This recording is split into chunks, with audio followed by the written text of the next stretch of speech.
因为即马染着病症头变轻，有的民众若是身体无爽快，就先家己体检。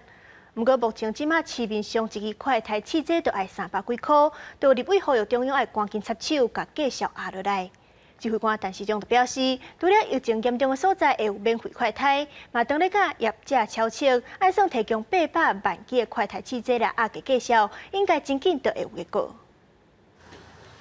入来药局快筛试剂就放伫咧上险目的所在，药师讲最近销量明显变好，近2种试剂即马只卖甲存家的。那我们在一天大概卖几十个有了，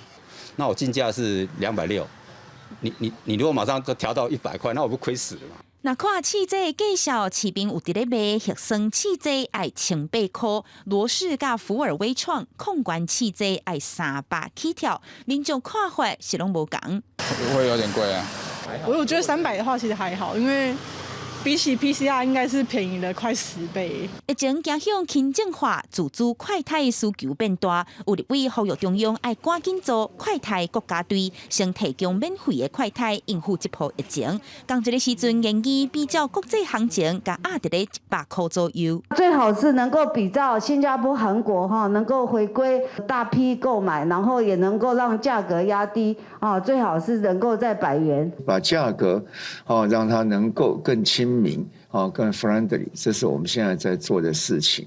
应该很快有一个结果出来。我们现在大概以就是说像基隆这样的一个模式，从这个提供一些相关免费的给一些热区，来做使用。除了强调参考家人快筛普及的模式，但市中伫咧初10早起，互邀请去做专题演讲的时阵，也讲当伫咧研究800万剂家用快筛的共同供应契约，试剂价数未变数，应该真紧就会有结果。记者阿明金从海文台北报道。